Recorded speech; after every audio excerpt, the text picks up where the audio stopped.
tokrat bomo po dolgem času z vami testirali nove tehnologije.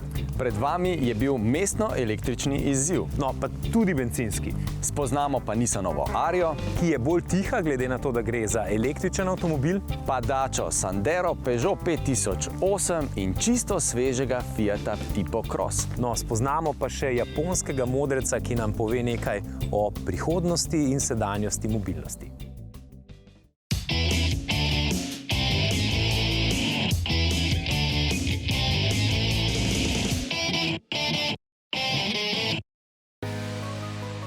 Pozdravljeni v avtomobilnosti. V uredništvu avtomobilnosti smo si rekli nekako takole. Če se bo korona z nami družila še nekaj časa, potem je najbolje, da se naučimo z njo čim bolj normalno živeti. Ob upoštevanju vseh COVID priporočil na dan snemanja smo tokrat z vami skupaj spet zagrizli v hibridno tehnologijo. Ko smo jo preizkušali nazadnje, ste preizkusili mehke hibride, polne hibride in priključne. In takrat smo ugotovili, da je vsaka izmed izbir za nekoga dobra. Se pravi, je odvisna od tega, kako zahtevani uporabnik in kakšne potrebe pravzaprav ima. In ugotovili smo vselej, da se taka vrsta pogona najbolje obnese pri mestni vožnji. Idealna kombinacija je torej polni hibrid v mestnem avtomobilu in to je tisto, kar nas zanima tokrat. In zato smo vam na preizkus ponudili najnovejšo hibridno tehnologijo v najbolj vročem mestnem avtu ta hip, evropskem avtu leta Toyota Yaris.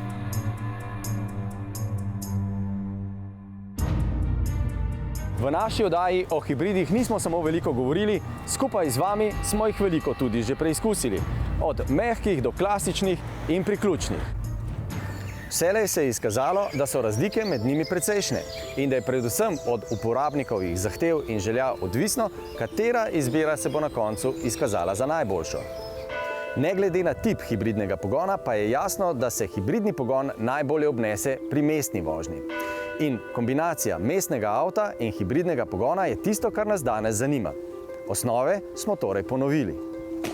Zastopniki in prodajalci avtomobilov nam povedo, da se v salonih zelo pogosto zgodi, da ko kupcem predstavijo hibridno različico avtomobila, ti rečejo, da še niso pripravljeni za nakup električnega avta.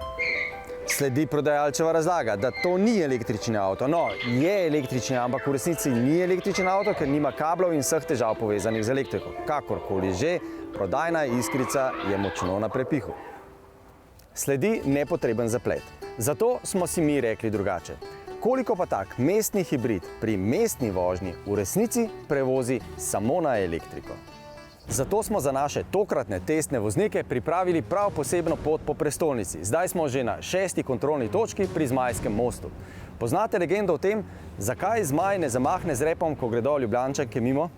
Vsi vozniki bodo prevozili popolnoma enako pot, shranjeno v navigaciji. Google pravi, da traja približno 1 uro. Bomo videli. Predvsem pa bomo videli, kakšna bo njihova povprečna poraba goriva in še bolj, tokrat nas zanima tudi to, koliko časa bodo prevozili zgolj na elektriko. Odstotek časa prevoženega zgolj na elektriko in seveda razdaljo prevoženo zgolj na elektriko pa ne bomo merili na palec ali po občutku, ampak s pomočjo aplikacije MyT, My Toyota. Ta ima med drugim tudi zelo natančnega ekotrenerja in ta je tisti, ki nas danes najbolj zanima. Njega bomo vprašali, kako so naši vozniki vozili. Kako deluje?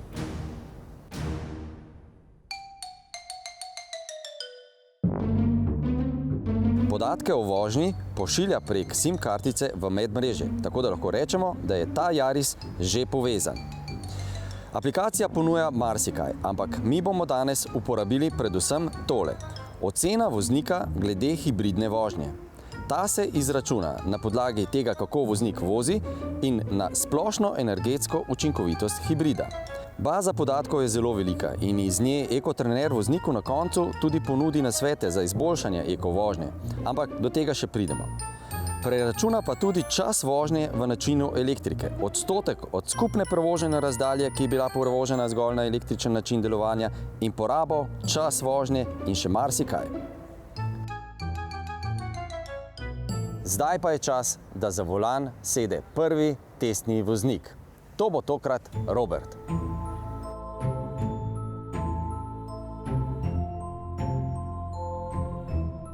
Hibrid sem vozil prvič.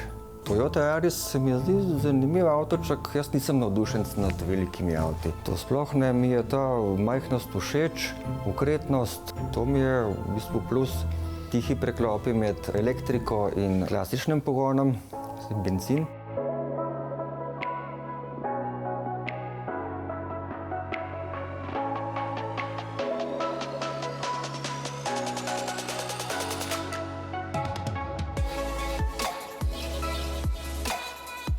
Ne, to je bilo prvič, tako da mi je bilo zelo interesantno, kako se obnaša. Zvok, kot da ga ni, mislim, zvok mašine si čist mejhan čutil, ne slišen avto. Ne vem, pač saj sem dvakrat pač mejhan bolj pohodila, po plinu mi je pač ta pospešek malo super, nimam nič proti njemu, pač se ne opazi, da je pač neka kombinacija hibrida pa benzina. Če bi en rekel, ne bi nikoli opazila. To mora biti res zanimivo, daj mu da signal, zdaj moram pa jaz tebe vključiti in da začne sam delati. Sej verjetno je v mirovanju, kada ti res gas pohodiš, kad takrat ne mora elektrika do izraza pridati, se pol pomaga s tem motorjem. Nisem zaznal, da je bil preklop, videl sem na displeju, splošno mi je pa zelo všeč, so aplikacije, da je dovršene, da je dobra, ne vem, grafika, da je enostavno za uporabnika. V naš tokratni test pa smo vnesli prav poseben japonski običaj. No, nikakor ne gre samo za japonski običaj, gre samo za Lexusov japonski običaj. Ko pride lastnik Lexusa na Japonskem po svoj avto na servis, ga ob odhodu pospremijo peš do izvoza, se prepričajo, da je varno zapeljati na glavno cesto, mu pomahajo, da lahko zapelje in potem mu v slovo mahajo, dokler ga lahko vidijo. Na ta način svojim strankam izražajo spoštovanje in jim želijo varno pot. Tako kot danes mi našim voznikom. Tempomat je tudi v redu, samo sem ga zelo malo lahko izkoristil, glede na konico današnjo. Tudi asistent za zavoro v sili je enkrat prav prišel, oziroma sem po istem času tisnil zavoro, kot se je lučka pokazala. Je pa fajn, kad ti sam brenza, sam pospešuje, ni une utrujajoče vožnje, da preko. To, če vsak dan se na tak šik voziš, da imaš to naštiman, to fajn, sam ti brenza, čeprav moraš biti pa isto zbran zraven, da slučajen ni uno, ker ne moreš avta pol kriviče, kaj narobe. Všeč mi je bilo, da imaš na dosegu prstov, preklope raznih tipk. Vsaka stvar ti jemlje neko pozornost. Tako, ker je na dosegu roke tipke, je to na dosegu oči. Bi bil ta naslednji korak. Ne bi šla na električnega, bi prej šla na hibriden avto. Se mi zdi, da sama ta funkcionalnost hibridnega, pač natankaš bencin, ki itak splošno uporabi, navajen si veš, kako se ti obnaša motor ali pa tudi vzdrževanje. Hibrid je pa pač ta neka prednost, ko imaš neko dodano vrednost, da mora biti manj potrošiš bencina, pa še nekaj boljšega za okolje. Naši tokratni testni vozniki so odpeljali traso po Ljubljani. Imamo zbrane podatke in predelanje. V ekipi avtomobilnosti tudi že vemo, kdo je zmagovalec ali zmagovalka. Ampak to vam skupaj z Davidom poveva na koncu oddaje. Zdaj pa si poglejmo še nekaj testnih avtomobilov, ki vam jih predstavimo v tokratni oddaji.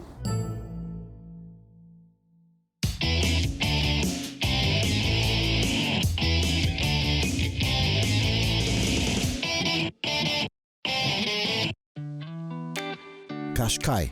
Ta za Nissan ključni model je v tretji generaciji postal bolj šik in bolj modern, ampak o tovrstnih občutkih bomo govorili v začetku prihajajočega poletja, ko ga bomo lahko peljali.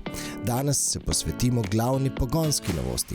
Namreč tudi slavni Qashqai je dobil dva motorja, bencinskega in električnega, a Qashqai e-Power ni hibrid. Njegova kolesa namreč ves čas poganja samo en motor.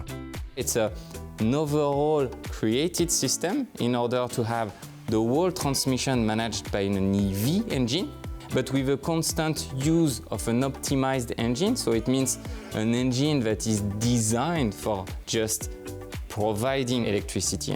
Ideja sicer ni nova, a izvedba je bistveno bolj brezkompromisna, kot smo jo poznali doslej. Razlika med mogoče nekaterim range extenderjem je to, da ima e-power mogoče večji generator in zelo manjšo baterijo. In ti dejansko baterije ne moreš polniti. Ta bencinski motor, ki non-stop deluje z optimalno hitrostjo, bo dejansko služil kot nek generator, ki bo pač napajal to zelo majhno baterijo in nima zdaj nekega namena ta baterija pač shranjevanja.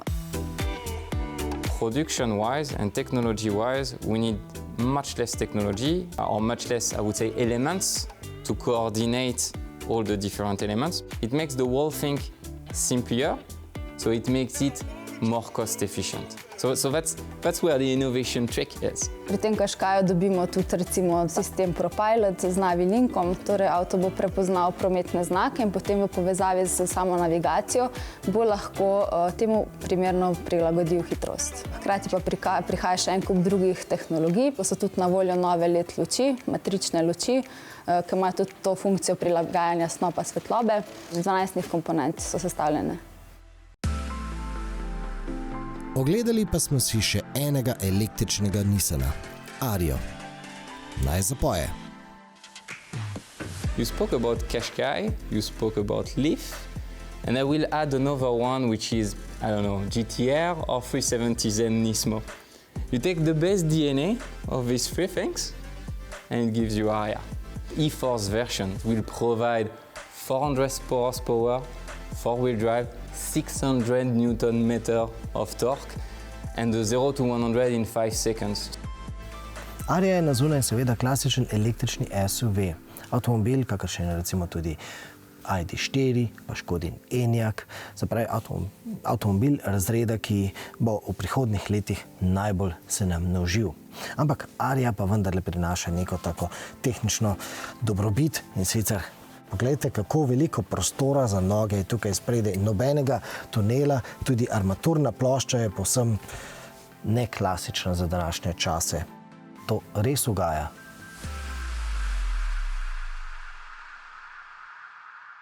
Pred dobrimi 20 leti je bila situacija na trgu avtomobilov čudovita. Vsako leto se jih je prodalo več. In takrat so pri Toyoti začeli računati drugače. Predvsem pa so v račun vstavili hibridno spremenljivko. In če avtomobilska industrija česa ne mara, potem ne mara spremenljivk. In spremenljivka ima ime – Ei Toyota San. Ei je bil na Japonskem živa legenda, nekakšen avtomobilski Yoda. Peti nosilec Toyotine krone po vrsti, ki je v svojem mandatu Toyoto dokončno postavil na globalni trg in z modeloma Crown in Corolla pometel z Američani. Za povrh je v enem trenutku svojim inženirjem rekel: kupite Mercedes S in kar je podobnih avtomobilov, razstavite jih in naredite vsaj tako dober avto. Tem avtomobilom bomo rekli Lexus. Leta 1993 je bil Ei San v resnici samo še v funkciji častnega predsednika, ampak ko je spregovoril, so vsi poslušali. In modrec iz vrha Toyotine gore je takrat rekel nekako takole: prodaja avtomobilov narašča vsako leto, ampak hkrati avtomobili postajajo vedno večji in vedno težji, porabijo vedno več goriva in vedno bolj onesnažujejo mesta. Ampak ni se ustavil tukaj, dodal je: vedno večja mesta, vedno več ljudi v njih, vedno več avtomobilov, vedno več onesnaževanja, kar pomeni vedno več bolezni. Naredite mi G21. G globalno, 21 za 21. stoletje. In inženirji so vedeli, kaj morajo narediti. Hibride. Ko je prišel na trg prvi Prius, so se mu vsi smejali. Vse ostalo je zgodovina.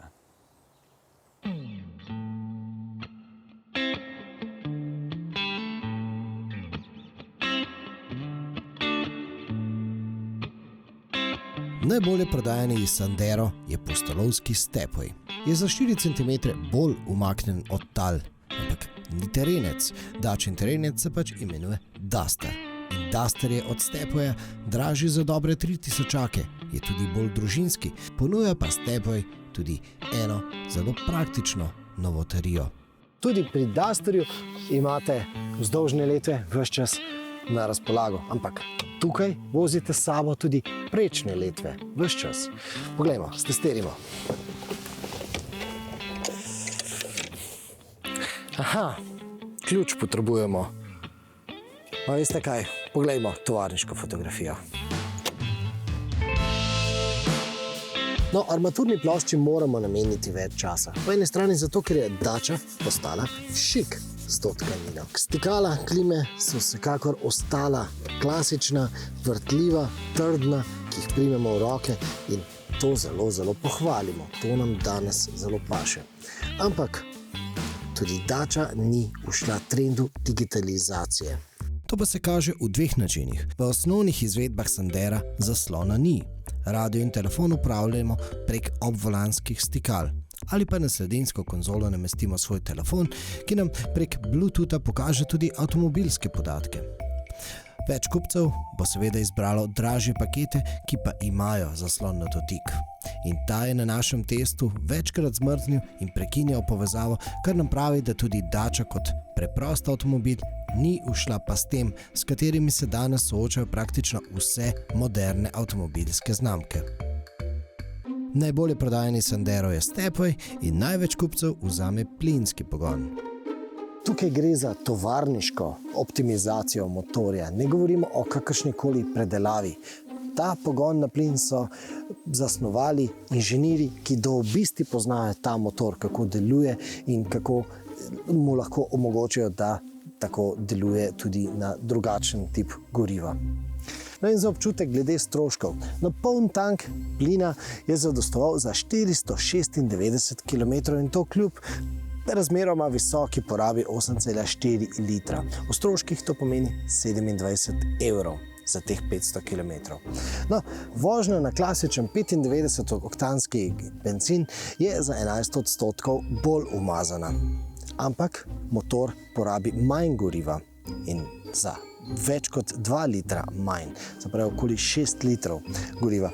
V denarnem smislu to še vedno pomeni, da je vožnja na plin pri današnjih cenah goriv za 1 € cenejša na vsakih 100 km. Koliko vam to pomeni, izračunajte sami. Ampak osnovna dilema se je pri nakupu Dacie z leti spremenila. Če so se včasih kupci odločili, ali bi vzeli novo Dacio ali pa rabljen avtomobil, no danes se kupci odločajo, katero Dacio bi vzeli in ali ne bi morda dodali še kaj in vzeli Renaulta. No in menimo, da je prav tu bistvena dilema, ki jo morate razrešiti. Za 2000 € več ali pa za ceno takšnega Stepwaya lahko dobite torej avtomobil, ki je sicer narejen na enaki osnovi kot pa tale Dacia Sandero, ampak se v resnici pelje bistveno bolj dinamično, bistveno bolj suvereno, krmiljenje je boljše in Clio je tudi bolj varen avtomobil, se ponuja asistenčne sisteme, ki jih pri tem avtomobilu praktično ne dobite. Ampak, in ta ampak je zelo pomemben, namreč pri Clio ne dobite tistega Dacinega štrapaca. Torej tisto, v čemer je Clio boljši, kupcem Dacie niti ni tako zelo pomembno. Pomembno pa je tisto, česar Clio sploh ne more ponuditi.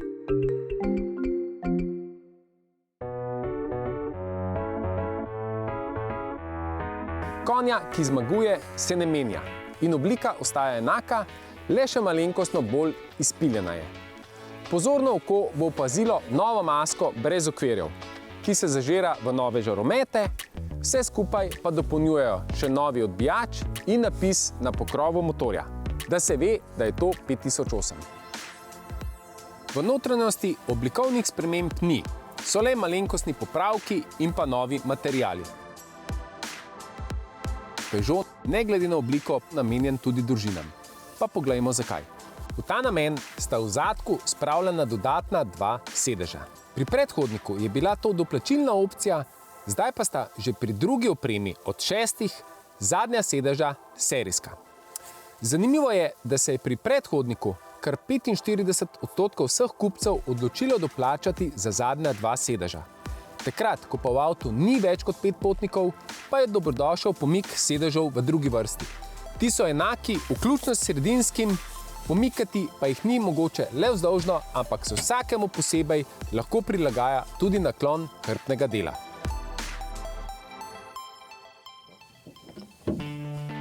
Testni avto je poganjal 2-litrski turbodizelski motor.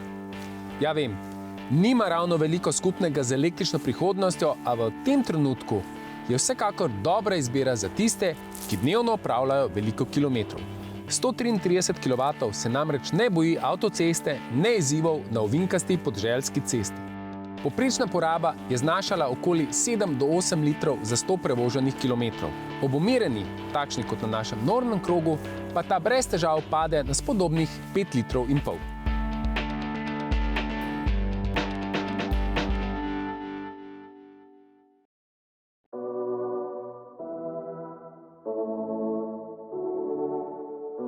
Tipo je eden tistih avtomobilov, ki vselej požanjajo veliko pozornosti. No, ampak ne zato, ker bi želel izstopati, ampak zato, ker je ta avto tako zelo ljudski. Veliko slovenskih voznikov je vozilo recimo njegovo prvo generacijo iz 90-ih let ali pa njena naslednika Stila in Brava. No, ampak s tokratno prenovo je Tipo vseeno dobil različico, ki izstopa iz sivine. To je terensko navdahnjeni Tipo Cross. Lahko bi rekli, da je Tipo s svojo robustno zasnovo imel terenski duh nekako že v genih. No in zato se je različica Cross, ki prinaša takšne terenske dodatke in pa 4 cm višji odmik od tal, preprosto morala zgoditi. Tako bo še manj neugodno zapeljati na kakšen robnik ali pa se podati na kakšno makadamsko pot. Po drugi strani pa takšni lični terenski dodatki nekako razbijajo občutek nizkocenovnosti. No in Tipo je s svojo cenovno dostopnostjo oziroma ugodnostjo vselej nekje na meji, čeprav ne gre za tipičnega nizkocenovnika. Sicer pa Tipo prinaša tudi nove žaromete v polni LED tehniki, no v notranjosti pa sta vozniku odslej na voljo nov digitalni zaslon, ki nadomešča analogne merilnike in pa povsem nov, bistveno večji osrednji zaslon na dotik. Asistenčni sistemi v Tipu zdaj prepoznavajo prometne znake, zadržujejo vozilo v voznem pasu, prepoznavajo utrujenost voznika ali pa nadzirajo mrtvi kot. Takšna terenska zunanjost je na voljo le pri Tipu kombi limuzini, ampak prenova se je dotaknila vseh različic, tudi klasičnih limuzinske in pa karavanske. No, ampak glede na današnje trende na trgu predvidevamo, da bo pri kupcih najbolj priljubljena različica prav tale. Tako kot so morale farmacevtske firme v enem trenutku dati del svojega oglasnega sporočila nekomu, ki reče posvetujte se z zdravnikom ali farmacevtom, so morali tudi avtomobilski proizvajalci del svojega oglasnega panoja dati za ekološko tematiko. Ker se je ta ekološki drobni tisk, v katerem nam proizvajalci sporočajo stopnjo onesnaževanja njihovih avtomobilov, izkazal za neuspešnega, so tukaj spremembe.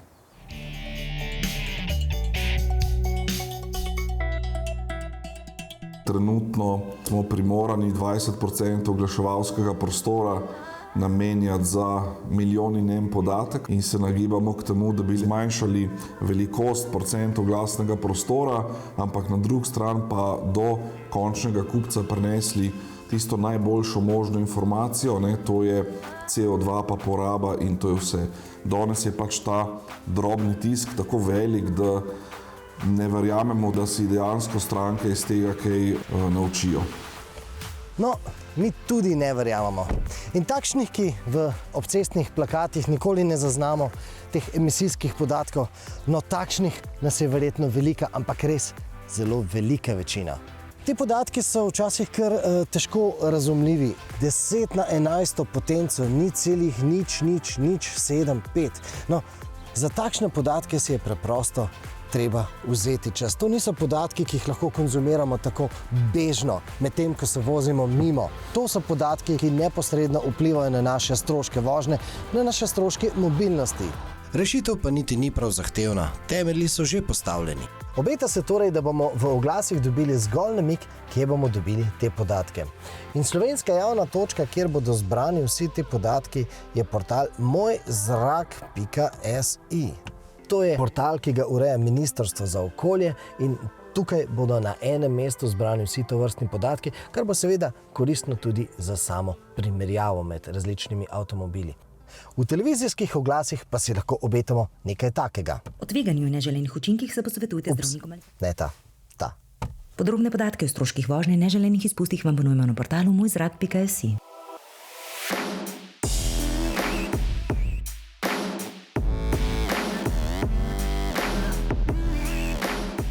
Tematika je vsekakor zrela za prenovo vse posod po Evropi in pa v vseh branžah. Z marcem smo recimo dobili nove energijske nalepke za štedilnike, televizorje, pralne stroje, hladilnike. No, s 1. majem pa bodo nove energijske nalepke dobile tudi avtomobilske gume. Nič več A+, A++++, ampak samo še A, B, C, D, E, zraven pa QR koda s povezavo do spletnega mesta, na katerem dobijo vse podatke, ki nas zanimajo. Je pa že zdaj jasno, da si prav kmalu avtooglasov brez tega drobnega tiska še ne moremo obetati. Razlog je v tem, da bodo tudi avtomobili dobili nove energijske nalepke, se pravi tako kot gume ali pa naši hladilniki. Je pa dejstvo, da si vsekakor lahko obetamo, da bomo v teh podatkih dobili samo še podatek o porabi, ki bo izmerjen po novem VLTP protokolu, ne pa več teh starih podatkov po NEVC protokolu. In imava zmagovalko. Toliko že lahko izdava na 22,5 kilometrski stezi. Je bila Špela tista, ki je imela povprečno porabo 3,6 litra na 100 kilometrov. Ampak to porabo je dosegla z pomočjo elektrike. To smo tokrat iskali. Kar 68% te poti je namreč prevozila z elektriko, kar je odličen rezultat. Tako in tako, za nekoga, ki je pa prvič sedel v hibridu, pa sploh. Špela, čestitke. Zdaj, en vikend je nagrada s temle evropskim avtom leta, tako da izvoli, avto je tvoj, lahko se kar odpelješ. In seveda čestitke strani celotne ekipe avtomobilnosti in vseh, ki ste se tokrat preizkusili v našem izzivu. Mi bomo kmalu zopet kaj pripravili, več vam povemo v naslednjih oddajah in pa seveda na MMC-ju, kjer nas najdete na rtvslo.si. Poševnica, avtomobilnost, Špela se je že odpeljala, mi se bomo tudi, vi pa bodite z nami spet prihodnji teden. Srečno!